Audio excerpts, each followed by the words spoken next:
Jesús murió por nosotros. Esta frase, hablada en las iglesias, susurrada en la oración y grabada en los corazones de los creyentes, tiene todo el peso de la fe, la esperanza y la redención cristiana. Sin embargo, esto no explica lo que realmente sucedió en esa época. En la historia, Jesús no solo murió, fue asesinado, fue objeto de burlas, torturado brutalmente y asesinado. Su muerte fue exigida por la gente y cientos de personas observaron sus últimos momentos deleitándose con su sufrimiento. Para ellos no estaban matando al Hijo de Dios, sino a un enemigo público, alguien que había desafiado a los hombres poderosos y las tradiciones religiosas de su tiempo. Y los que lo mataron no tenían interés en la salvación. Las autoridades judías temían su influencia.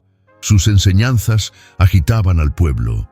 Desafió tradiciones de larga data, expulsó a los cambistas del templo y se atrevió a hablar con una autoridad que sacudió sus cimientos.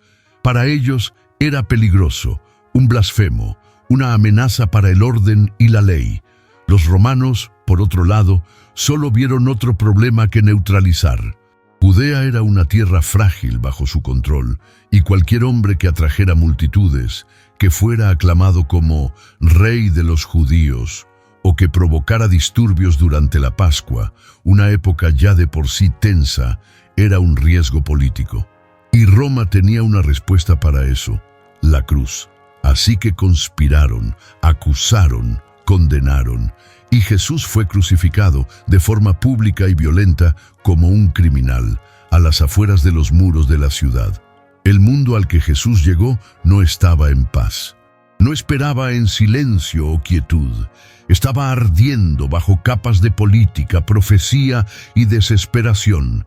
Israel, una vez gobernado por reyes del linaje de David, ahora estaba fracturado y subyugado bajo la ley romana. El templo, que alguna vez fue el corazón de la santidad, se había convertido en una institución de compromiso.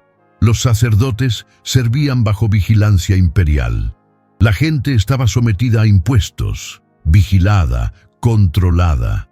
Pero incluso en la opresión, el pueblo recordaba las promesas. Y susurraban: Él viene. Las escrituras resonaron a través de las generaciones. Un gobernante vendrá de Belén. Un brote surgirá de Jesé. El ungido será cortado. Recordaban a David, Elías, Isaías. Esperaban fuerza, esperaban venganza, esperaban un hombre que traería fuego a Roma, levantaría el estandarte de Israel y reclamaría la tierra que les pertenecía. El Mesías no sería gentil, sería político, un guerrero, no un sanador, un rey, no un sirviente. Y fue esta expectativa, el anhelo de un rey salvador, lo que dio origen a un nombre: Cristo, de la palabra griega Christos, que significa el ungido. Era la traducción de la palabra hebrea Mashiach, Mesías. En la antigua tradición, los reyes eran ungidos con aceite, apartados para un propósito divino. Llamar a alguien Christos era declarar que era el cumplimiento de toda esperanza profética, el elegido por Dios para liberar a su pueblo. Así que cuando a Jesús se le llamó el Cristo, no era solo un nombre, era una afirmación peligrosa y cargada, una que sacudió tanto el templo como el imperio. Pero el escenario en el que entró se había formado mucho antes de que naciera. Siglos antes, Alejandro Magno había entrado en Babilonia y se había parado ante las ruinas de Etemenanki, el imponente templo del dios Marduk. La torre, que una vez se alzaba como una montaña para perforar los cielos, era conocida por otro nombre en la memoria hebrea: Babel, la torre que provocó al cielo. La torre donde los Elohim una vez habían dicho: ven, descendamos y confundamos su lenguaje. Había sido el intento del hombre de ascender a Dios, y ahora Alejandro, al ver sus restos destrozados, juró reconstruirla, no por tributo, sino para reclamar la divinidad. Se llamó a sí mismo el hijo de Zeus Amón.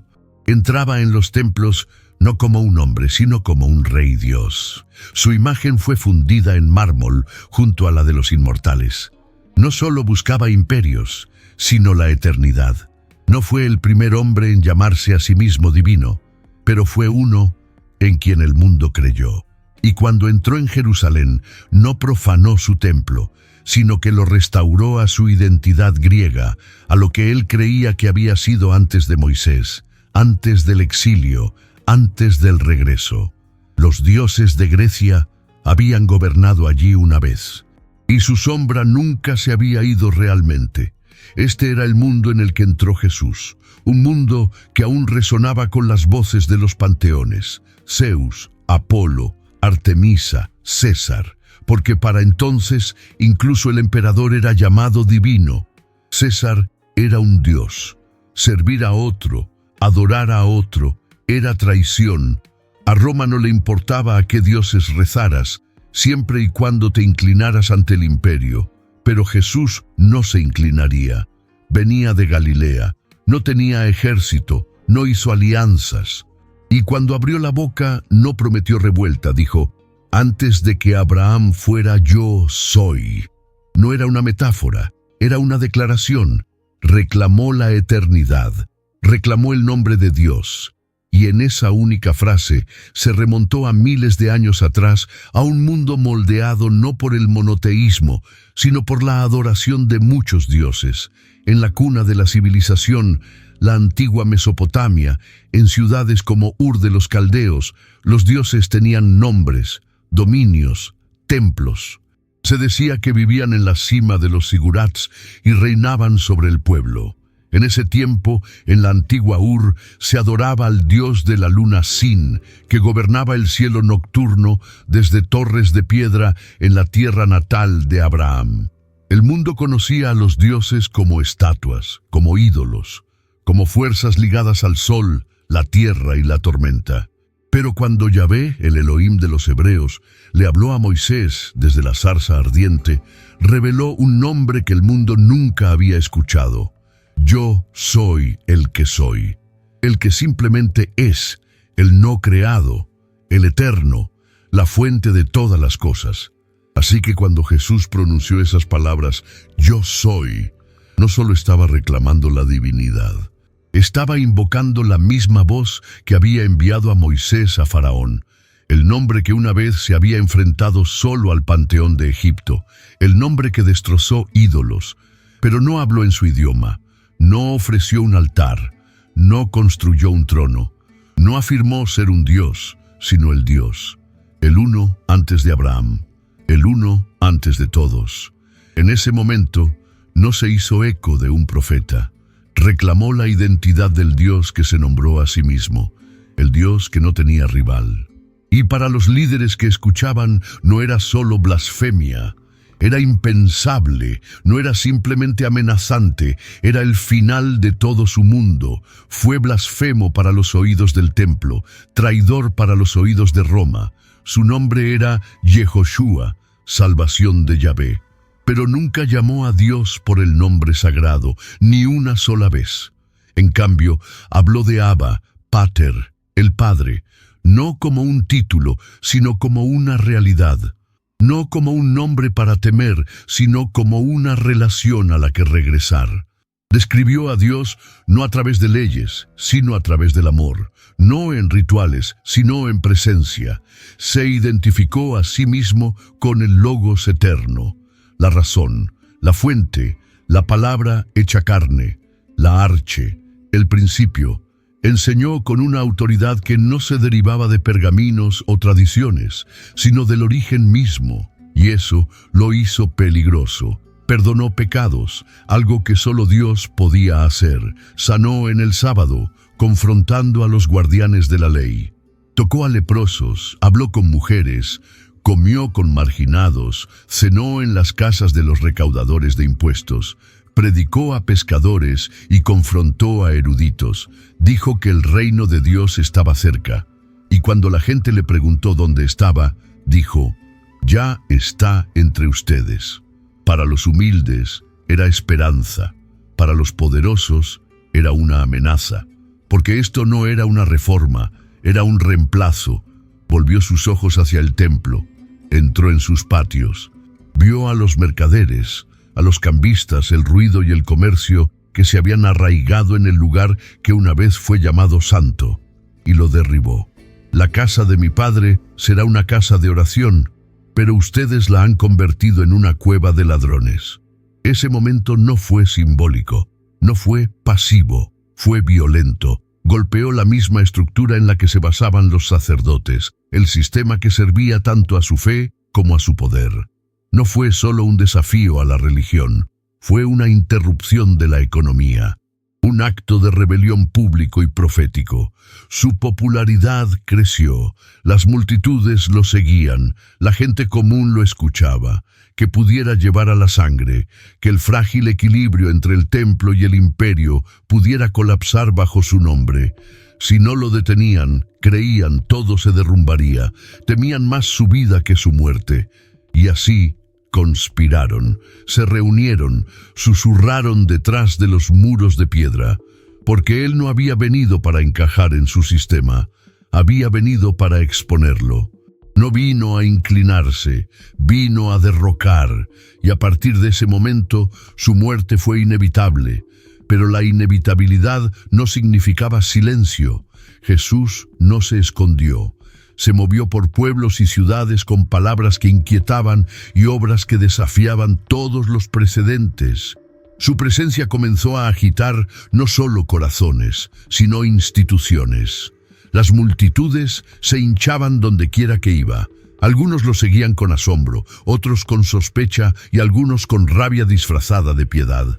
Con cada milagro, con cada herida sanada y vida restaurada, el ruido a su alrededor se hacía más fuerte.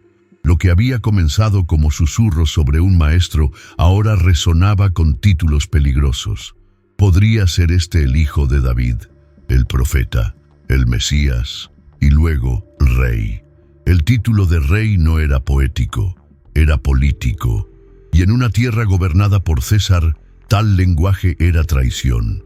La gente que se atrevía a llamarlo así no eran eruditos o soldados, eran campesinos, mujeres, pescadores, mendigos, a los que Roma ignoraba, a los que el templo pasaba por alto.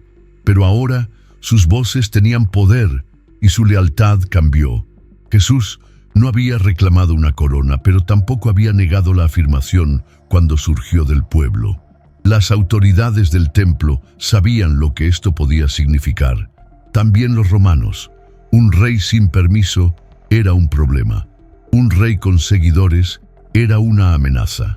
Jesús no fue el primero en ser llamado Mesías.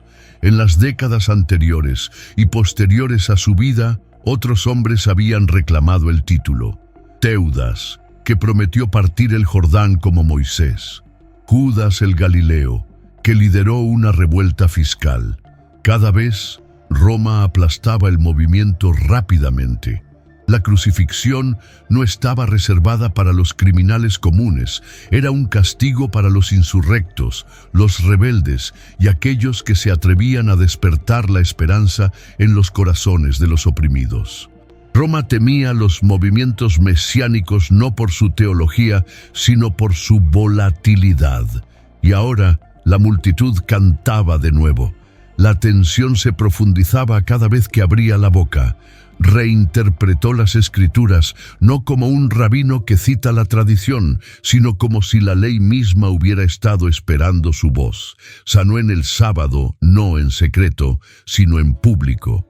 Y cuando fue desafiado, respondió no con defensa, sino con autoridad.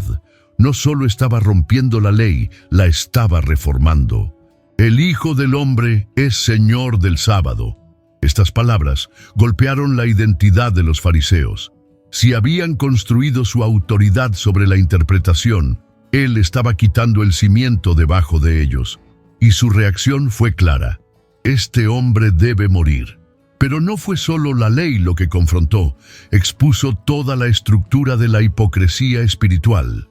Se paró ante los hombres más poderosos del templo y los llamó guías ciegos, serpientes, sepulcros blanqueados, limpios por fuera, podridos por dentro. devoran las casas de las viudas y como pretexto hacen largas oraciones. Estos no eran debates teológicos, eran acusaciones públicas pronunciadas en el corazón de Jerusalén. El Sanedrín las escuchó todas. Lo vieron no solo como blasfemo, sino como incendiario. Si la gente seguía creyendo en él, si comenzaban a seguirlo como líder, temían una respuesta de Roma. Si lo dejamos seguir así, todos creerán en él, y los romanos vendrán y nos quitarán tanto nuestro lugar como nuestra nación. Fue Caifás, el sumo sacerdote, quien ofreció la lógica que llevaría la conspiración adelante. Es mejor que un hombre muera por el pueblo, a que toda la nación perezca. Era un cálculo, no una confesión. Era el razonamiento de hombres que una vez habían esperado al Mesías y ahora buscaban silenciarlo. Y todo esto se desarrolló bajo la mirada de Roma.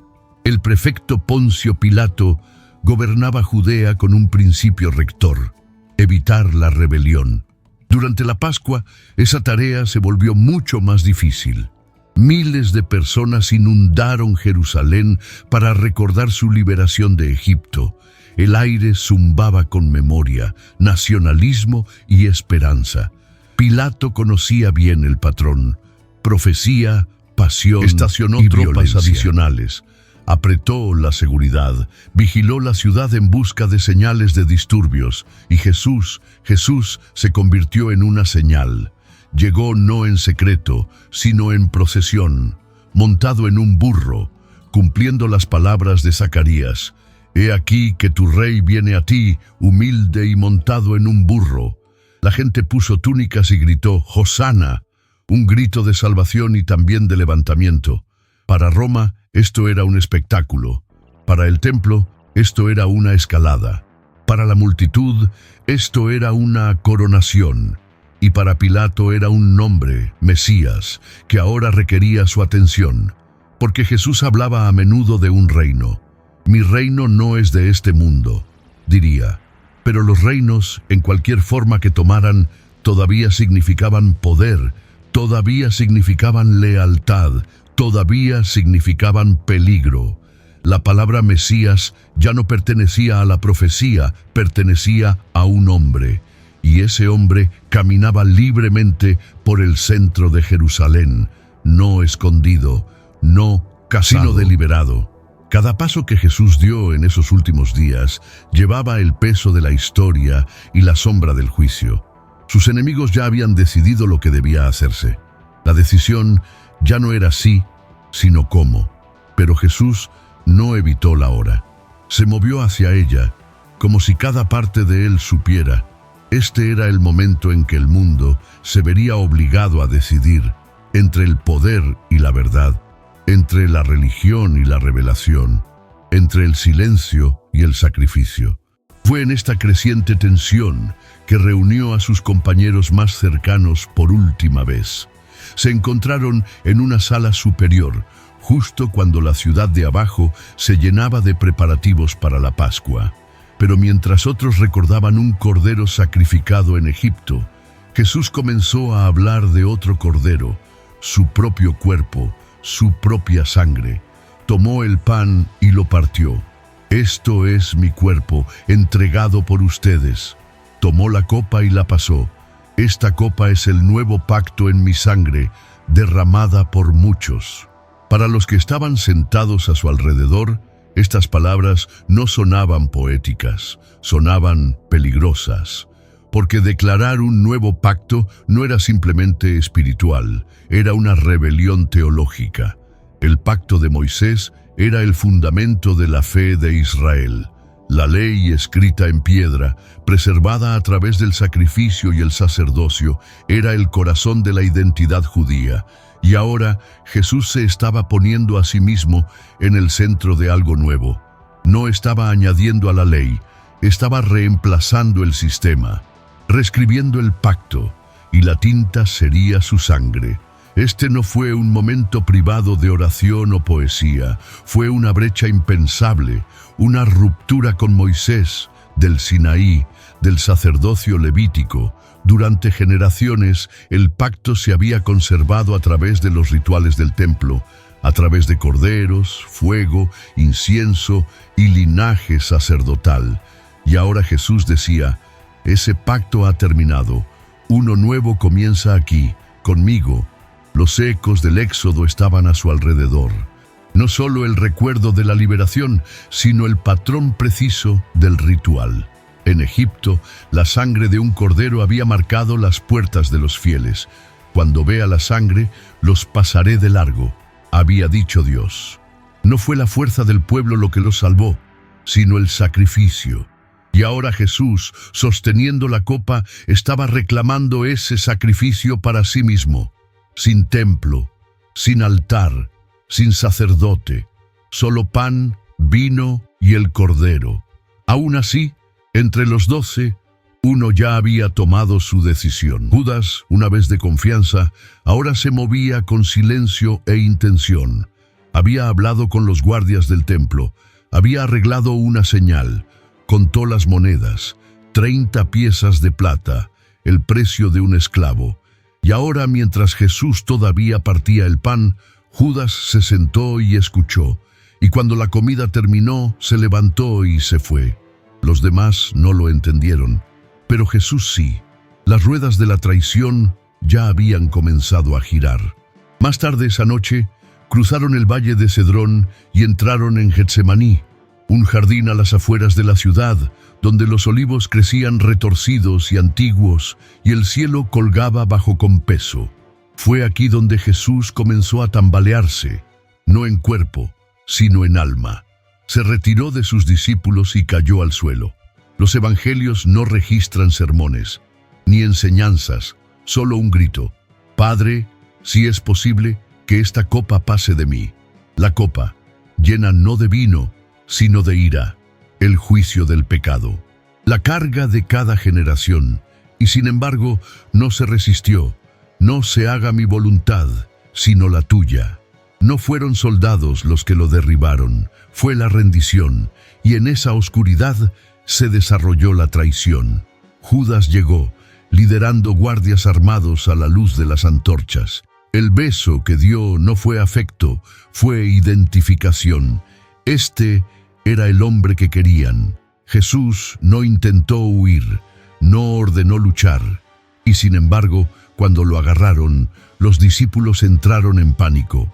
Se dispersaron corriendo hacia las sombras. Incluso Pedro, el más audaz, no regresaría.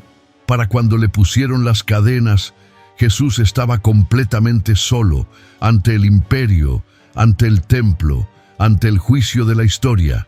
Enfrentaría cada poder que el mundo podía ofrecer, sin escudo, sin refugio e indispuesto a retroceder.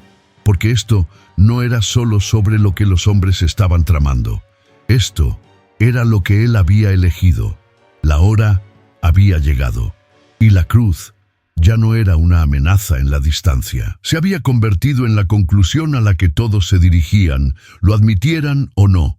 Y ahora, todo lo que quedaba era ponerlo por escrito. Después de su arresto, Jesús no fue llevado a Roma, ni a la corte común, sino al Sanedrín, la élite religiosa de Israel. Escribas, ancianos, sumos sacerdotes, se sentaron envueltos en sombras de medianoche. No necesitaban deliberar, necesitaban una acusación. Los testigos mintieron, se contradijeron, flaquearon. Aún así, siguieron adelante. Y luego el sumo sacerdote se puso de pie y exigió la verdad. ¿Eres tú el Mesías, el Hijo del Bendito? Jesús respondió: Yo soy. Y luego, como si levantara una cortina sobre la eternidad, agregó: Verán al Hijo del Hombre sentado a la diestra del poder y viniendo con las nubes del cielo. Esa declaración rompió la sala. No era política, pero desencadenaría la violencia política. No era violenta, pero justificaría la sangre que seguiría. Era una afirmación que tocaba los cielos, pero se escuchó como una amenaza en los pasillos de la religión y el imperio. Porque Jesús había citado a Daniel 7, una visión de autoridad divina, de juicio, de una figura que está junto a Dios mismo. Lo escucharon claramente y lo juzgaron inaceptable, blasfemia. Según la ley, un crimen castigado con la muerte, pero bajo el dominio romano no podían matarlo ellos mismos. Y así comenzaron la transformación de acusación espiritual a Pilato, el gobernador romano, no tenía interés en la doctrina judía, no le importaba la blasfemia o los sueños mesiánicos. Lo que le preocupaba era el orden, la preservación de la paz de César. Y ahora, ante él, se encontraba un hombre al que llamaban Rey de los Judíos, un título que, a los ojos de Roma, solo podía significar una cosa: sedición. Interrogó a Jesús: ¿eres tú el Rey de los Judíos? Jesús respondió: tú lo dices, sin protesta, sin pánico. Solo una declaración, tranquila, inquebrantable, inamovible. Pilato lo examinó, escuchó, observó. Había juzgado a cientos antes, a celotes, rebeldes, ladrones, pero este hombre era diferente. No había miedo en sus ojos, no había desesperación en sus palabras. No se defendió, no rogó, y Pilato le dijo a la multitud: no encuentro ninguna falta en este hombre. Pero ellos gritaron más fuerte, y en ese grito había miedo, no solo de Jesús, sino de lo que sucedería si se le permitía vivir. Porque dejarlo ir era admitir que el sistema se había equivocado, era arriesgarlo todo. Los sacerdotes gritaron, la gente gritó, y Pilato dudó. Dijeron: si lo sueltas, no eres amigo de César. Esa frase golpeó más profundo que cualquier argumento legal. No era una apelación legal, era chantaje político. Pilato lo sabía. Un gobernante que toleraba a un rey rival era él mismo un traidor. Y así, para proteger su posición, para preservar la paz y para complacer a la multitud, Pilato les dio una opción. Un prisionero sería liberado: Barrabás, un asesino convicto, un insurrecto, un hombre de verdadera violencia. O Jesús, silencioso, golpeado, acusado de nada más que palabras. La multitud eligió a Barrabás. Pilato preguntó por qué, pero la respuesta no importaba. La multitud había probado la sangre, y Pilato, en un intento de lavarse las manos de la culpa, entregó a Jesús. Pero, ¿qué vio en ese hombre? Este Jesús, de pie en silencio ante la injusticia, sin resistir, sin suplicar. Algunos dicen que Pilato tembló. Algunos dicen que su esposa le había advertido en un sueño, y siglos después, otros se preguntarían: ¿sospechó algo más? ¿Sintió, aunque sea débilmente, que este hombre no era solo un prisionero? ¿Que algo eterno se estaba desarrollando justo frente a él? Algunos dirían más tarde que Jesús murió por el mundo, que cargó con pecados que no eran suyos, que entró en esta sentencia de forma voluntaria, que no estaba atrapado, sino que lo eligió. No todos creyeron esto, pero el misterio de ello persistió. Luego vino la sentencia romana. Fue flagelado, azotado por látigos con metal y hueso, diseñados para arrancar el músculo del hueso, el tipo de castigo reservado para los enemigos del Estado. Fue una advertencia para los demás, un ritual público de vergüenza. Luego se burlaron de él. Lo vistieron de púrpura. Le presionaron una corona de espinas en el cráneo, escupieron, lo golpearon, se inclinaron ante él con cruel sarcasmo. «¡Salve, Rey de los Judíos!», se rieron, pero en sus risas dijeron la verdad, porque este era un rey sin soldados, un rey sin espada, un rey que conquistaría al ser conquistado, y la sentencia fue dictada. Moriría entre criminales a las afueras de las puertas de la ciudad, crucificado bajo un título escrito en 3 idiomas: Jesús de Nazaret, Rey de los Judíos. Escrito en arameo, latín y griego para que todos lo leyeran, del sacerdote al campesino, del soldado al esclavo. No era una proclamación, no era un acto de honor, era una advertencia, una amenaza. Roma crucificaba a los reyes que no había coronado, No solo mataba cuerpos, mataba símbolos, ideas, movimientos, e hizo que el mundo lo viera cuando lo hizo. La procesión comenzó. Jesús, magullado y sangrando, se tambaleó bajo el peso de su propio madero. Las mismas calles que una vez resonaron con Hosana, ahora zumbaban con silencio, o peor, maldiciones. La sangre de la flagelación empapaba su espalda. Las espinas se clavaban en su frente. No había soldados de pie a su lado. No había ángeles descendiendo del cielo. Solo guardias romanos, unas pocas mujeres llorando y un hombre de Cirene, tomado de la multitud para cargar lo que Jesús ya no podía soportar. Lo llevaron fuera de los muros de la ciudad, a una colina llamada Gólgota, la Calavera, un lugar donde los criminales eran expuestos. Allí lo desnudaron, estiraron sus extremidades, clavaron pinchos de hierro a través de sus manos y pies, y lo levantaron, no para elevarlo, sino para avergonzarlo, suspendido entre el cielo y la tierra, entre el crimen y la rectitud, no como un puente, como un espectáculo. Y este momento, esta misma hora, se desarrolló durante la Pascua, la noche más sagrada en la memoria de Israel, la noche en que la muerte pasó por Egipto y perdonó los hogares marcados con sangre. Cuando vea la sangre, dijo el Señor, los pasaré de largo. Cada año, cada familia recordaba el Cordero, el que fue sacrificado en su lugar, el que cuya vida se interpuso entre ellos y el juicio.